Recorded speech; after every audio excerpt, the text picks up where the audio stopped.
Так, assalomu alaykum va rahmatullohi va barakatuh. Tug'anlar, do'stlar, men davno yo'q edim. Vaqt yo'q, ha, tezgina yozirga bo'ldim. Eng tegi пока men новостlar qo'ya olmayman, to'da-to'da. Короче, vaqt yo'q, durustini aytsam, eng hozir muhim ayber bu kishilarni munda ketiruv. Mana shu ayber bilan men hozir tegi nig'roq shug'ullanirga bo'ldim. Shularga kelam deganlar bo'lsa, mында qaror kerak endi. Kelam deganlar bo'lsa, yozig'iz. Narsaki Yevropaga. Само собой, я aytganim endi sug'ushdan keta turganlar tуда-sюда, короче, narsanda происходит.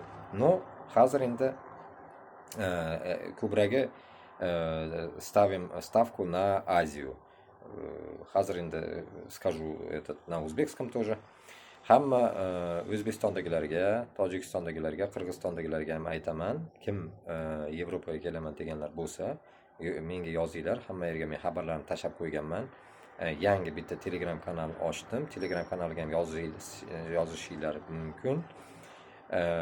Если что, а так hozir boshqa har xil davlatlarni biz ko'ryapmiz. Qaysi yer yaxshi, qaysi yerga sizlarga ma'qul tushadigan yerlar, хотя бы chiqib turib kelgandan keyin qora ish qiladigan yerlarni men nima bilishib, nima harakatini qildik. Eng bu yerda zo'r narsasiki, sizlarni biz qora yo'l bilan bir bola qilib olib kiramiz. Vizasiz, viza kutmaysizlar, boshqa qilmaysizlar. Faqat men ungacha bitta video tashlab qo'ydim. Sizlar nima qilasizlar? Faqat Bosniyami yo Serbiyagami viza qilasizlar. Chunki o'zbek, qirg'iz, tojikka u yerga viza kerak. Qozoqlarga ham viza kerak shekilli, bilmayman. Rossiyaliklarga viza kerak emas. O'shanga Rossiyadagi o'zbek, tojik, qirg'izlar, rossiyanlar rossiyskiy pasport bilan urushga bormasdan, sizlar lutchi Qirg'izistonga, Tojikistonga, O'zbekistonga qaytmasdan Yevropaga kelib, dalshi davom qilishinglar mumkin ishlagani. O'shanga hozir men buni как reklama tashlayapman. Kelaman deganlar bo'lsa yozinglar. Men manaqa ustni tashlayotgandim haliga. Hozir endi o'zimni ham ko'rsatib tashay, чтобы sizlar nima desam bo'ladi, cho'chimanglar, boshqa manglar, chunki men ko'p saytlarni, gruppalarni titib tashladim. Hamma yerda Kidalova. O'shanga men Kidalova emas, men Xudoga shukr, men sizlar meni bilasizlar. Boshqa hamma yerga hozir YouTube'larga ham tiqib tashlayman. Harakatinglarni qilinglar, kelinglar, hayotni ko'ringlar. Hayot yaxshi, yomon emas. Faqat nima desam bo'ladi? Qanaqa maqsad bilan kelasizlar? Qog'ozini olganimi, ishlaganimi, o'sha taraflardan endi qiyinchilik bo'ladi.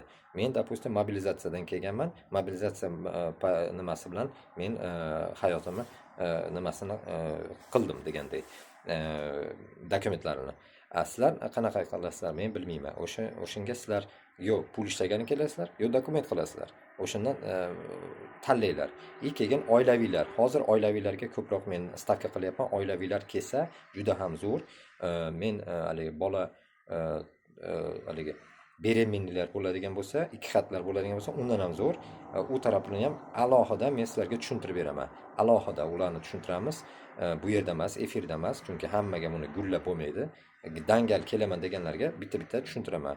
Men Telegram kanalimni tashlab qo'yaman. Telegram kanalni bilasizlar endi, Xorvatiya granitsa, o'sha yerga ham yozsanglar bo'ladi. Xorvatiya granitsa и telefon nomerlarimni, xullas, любой yerga kommentariy yozsanglar, men chiqaman, xudo xolasa.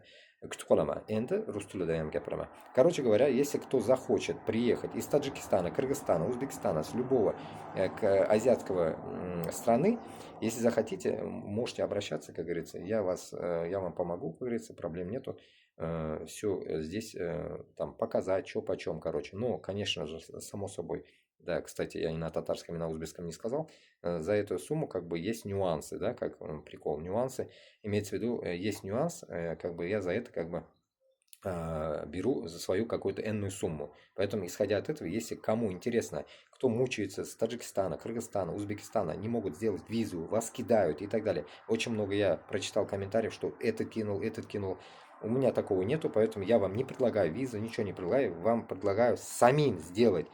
Через интернет мне говорят, вот я закинул там какие-то методы вам как сделать.